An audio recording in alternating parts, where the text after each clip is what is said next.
వర్గం ఇప్పుడు చూడరు. ఈ బిడ్డడు మంచోడా కాదా, ఈ బిడ్డడు పనిమంతుడా కాదా చూస్తా తప్ప వేరే ఉండేది ఆస్కారం లేదు. కాబట్టి మీరు ఎక్కడ కూడా కొత్త వాళ్ళు పాత వాళ్ళనే భావన పెట్టకండి. ఇక కొత్త వాళ్ళు పాత వాళ్ళనే భావన పెట్టకండి. ఒకటే భావన పెట్టండి.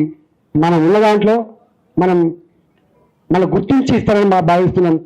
అదర్వైజ్ తప్పకుండా గ్రామాన నేను మళ్ళీ చెప్తున్నా, వార్డు మెంబర్ నుంచి మొదలుపెట్టి సర్పంచ్ వరకు, ఎంపీటీసీ మొదలుపెట్టి ఎంపీపీ వరకు, జడ్పీటీసీ మొదలుపెట్టి జిల్లా పరిషత్ చైర్మన్ వరకు, ఇలా కౌన్సిల్ నుంచి మొదలుపెట్టి మా మున్సిపల్ చైర్మన్ వరకు ప్రజల ఆశీర్వాదం ఉంటే గెలుస్తామని నమ్మకం ఉంది. నాకు అహంకారం లేదు. వాళ్ళు ఆశీర్వదిస్తారని కనుక భావిస్తే తప్పకుండా పెట్టుకుందాం, మనం గెలుచుకుందాం. సర్పంచ్కి ఏ బీఫామ్ అక్కర్లేదు, ఎవరి దాదాక్షణ అక్కర్లేదు, గుర్తుపెట్టుకోండి. అక్కడున్న వాడికి ఏంటో తెలుసుకుందాం. కాబట్టి మీరు వెంగటి లెక్కండి, మీరు ఎక్కువ మాట్లాడకండి, ఎవరిని తోనాడకండి. వీడుకోవట్ట వాడుకోవట్ట వీడు ఇట్లా ఏం చేస్తాం కోవట్లు ఎన్ని చూస్తాం మనం. మీ కోవట్లు కిందనే ఉండరు బిడ్డ. తెలంగాణ ఉద్యమంలో 26 మంది ఎమ్మెల్యే గెలిచినాం. మేము యాదుకుందా? తెలంగాణ ఉద్యమంలో 26 మంది ఎమ్మెల్యే గెలిచినాం. 10 మందిని కోవట్లు చేసుకొని పోయి రాజశేఖర రెడ్డి. కోవట్ల వ్యవస్థ రాజకీయాలకే పరిమితం కాలే. కోవట్ల వ్యవస్థ అన్ని రంగాల్లో ఉండే దాని ఫలితం మీద చూసింది. కాబట్టి కోవట్ల గురించి బాధపడకండి. ఇవాళ నీ లక్ష్యం నెరవేర్చడానికి నువ్వు గొప్ప ఐక్యంగా ముందుకు పోవాలని చెప్పి నేను కోరుతా ఉన్నా. డెఫినెట్గా నేను మళ్ళీ చెప్తున్నా, నాకు స్థానిక సంస్థల ఎన్నికలు లేవు, ఉంటే హుజురాబాద్ మాత్రమే. ఖచ్చితంగా వస్తా, మీ గెలుపు కోసం నేను ఉంటా. ఫలితం హుజురాబాద్ ప్రజలు ఇస్తాను.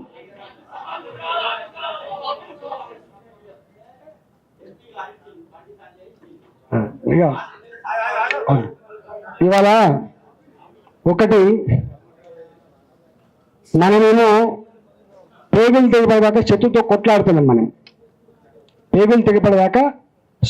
కొట్లాడుతున్నాం. వాళ్ళు జనం చూస్తారు, అది నీకెందుకు నేను ఎందుకు.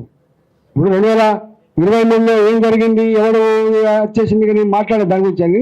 ఎందుకంటే మనకి కూడా ఎక్కడ ఉంటుంది కాబట్టి ఆ లోతులోకి పోను. అవన్నీ ప్రజల ఉదయాల్లో ఉంటాయి. ఎప్పుడు బయటకు వస్తాయి? మళ్ళీ ఎప్పుడన్నా వాళ్ళ చేతిలో ఇది తేల్చేటప్పుడు మళ్ళీ బయటకు వస్తాయి. గుర్తుపెట్టుకోండి, తప్పకుండా తేలుస్తారు. కాబట్టి దయచేసి మీరు తొందరపడకండి, మీరు ఎక్కడ మాట్లాడకండి. నేను చూస్తున్నా ఇక్కడ మీరు కొంత జనం ఉంటారు. ఇక్కడ రాగానే 100 మంది జనం ఉండగానే అన్న బాగా బిజీ అని చెప్పి అటు ఇటు పోతున్నారు.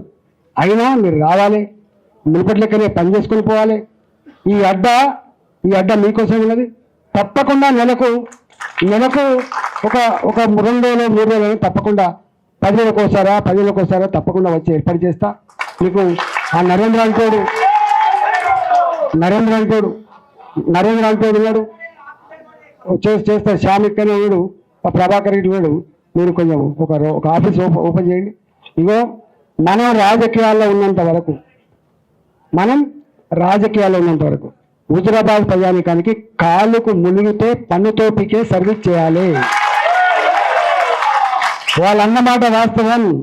7 సార్లు గెలిపించిన బిడ్డల్ని ఎందుకో జరిగిపోయింది. ఒక్కసారి పనిష్మెంట్ ఇచ్చినందుకు ఇంత పనిష్మెంట్ నా బిడ్డ ఇవ్వద్దని వాళ్ళు కోరుకుంటున్నారు.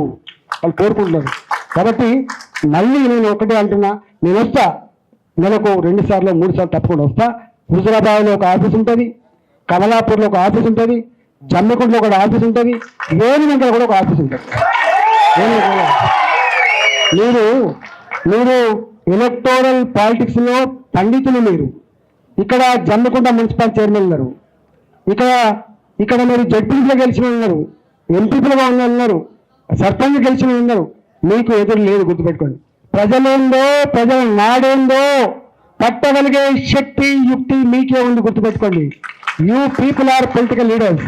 మీరు రాజకీయ నాయకులు. గుర్తుపెట్టుకోండి, రాజకీయ నాయకులు. మీరు మరుగుజ్జుగాలు కాదు. మరుగుజ్జు కానీ 3 ఓట్లు వస్తాయి, 4 ఓట్లు వస్తాయి. మీరు లీడర్లు. గుర్తుపెట్టుకోండి, మీరు లీడర్లు. అందువల్ల నేను ఏమంటున్నా, ఇంత శక్తిని పెట్టుకొని కుమిలిపోతా. ఎవరైనా కుమిలిపోతా. వీళ్ళు ఇక్కడ లేడీస్ వచ్చిండ్రు. ఇక రమా ఆమె శాసనం ఏందో మీకు తెలుసు. పోయా అంటే 10 మంది వేసుకొని వస్తుంది. అంటే అంత శాసనం అంటారు అలా. ఇక్కడ మా వెనక్కుంది కోరపల్లి వనం ఉంది. ఇక ఇప్పుడు మాట్లాడింది, వీళ్ళు 5 లక్షల రూపాయలు తీసుకుపోయి కేసీఆర్ బామ్మది ట్రైన్ పెడితే నీ 5 లక్షలు కాదురా మా అన్న కావాలని ఆమె 2,500 కోట్లు అని నీకు ఎట్లా అవుతుంది అన్న అంటే రక్తం పంచుకొని పుట్టలేదు కానీ నాకు అన్నీ అనేది ఆమె. అట్లాంటి ఆడబిడ్డల ఆశీర్వాదాలు ఉన్నాయి. నా ఇల్లంతా కూడా మనం పోతే నా గౌడన్న వచ్చి ఆయన కాచిన కన్నీళ్ళు ఆయన మాట్లాడిన మాటలు హృదయం కలిసివేసింది. గది మనం గిది ప్రజలకు మనకున్న బంధం. కొద్దిమంది ఉంటారు వీళ్ళు కూడా అటుపోతుందో బీఫాము ఇటుపోతుందో బీఫాము ఆగమం అవుతారు. కాదు బిడ్డ, ఆగమం కావద్దు. ప్రజలు చూస్తూ ఉంటారు, నిన్న దాకా సాతో ఉండే మళ్ళీ లేకపోయా కదా వీడు ఇట్టున్నారు అట్లా కనిపించేయకుండా మీరు ఆగమాగం కాకండి. నమ్మకం ఉన్నవాడు మాత్రమే ఉండండి. లేకపోతే లేదు. సత్తా ఉన్నవాడు, నమ్మకం ఉన్నవాడు, నా ఆలోచన నడిచి ఉండండి. లేకపోతే కష్టమైంది. కాబట్టి దయచేసి మీరు మంచిగా ఎక్కడ ధర్నాలకే లేదు, ఎక్కడ ఉపాసాలకే లేదు, మంచిగా అన్నం తినండి, మళ్ళీ పోయిరండి. ప్రతి ఆ నరేంద్ర అంటే ఉంటాడు ఆఫీసు. మనకు ఎందుకు ఏరా డబ్బులు పెట్టి మీకు ఐడియా ఉందా? ఒక ముఖ్యమంత్రికి ఇట్లా మాట్లాడు, ₹1 మిస్టర్ నీ అబ్బా జాగీరు కాదని చెప్పాడు ఈటలా, గుర్తుపెట్టుకో. కొట్లాడితే అక్కడ ఏం కొట్లాడితే ఇంకోటి నాకు అర్థం కాదు. రాజశేఖర్తో కొట్లాడినాడు ఒక అర్థం ఉంది, అంతకంటే ముందు ముఖ్యమంత్రితో కొట్లాడినాడు అర్థం ఉంది, రేషా గారితో కొట్లాడిన అర్థం ఉంది, కిరణ్ కుమార్ గారితో కొట్లాడినాడు అర్థం ఉంది, కేసీఆర్తో కొట్లాడినాడు అర్థం ఉంది. ఎవరితో కొట్లాడాను నేను? నా పతారం కావాలంటున్నా. నా ఆలోచన చేయండి. అంటే ఆ రోజు నేను మిస్టర్ ముఖ్యమంత్రి నీ అబ్బా జాగీరు కాదు, ఇది ప్రజల సొమ్ము, దానికి కాపాడాడు మాత్రమే బిడ్డ అని చెప్పినాడు కదా నేను. మడమ తిప్పని అని చెప్పి ఒక ముఖ్యమంత్రి గురించి మాట్లాడితే మడమ తిప్పని అంటున్నావు. తెలంగాణ ఇస్తానే కదా మాతో జరగట్టింది, ఎందుకు ఇవ్వాలి అని చెప్పి నిందించాడు కదా ఈటలు అక్కడ.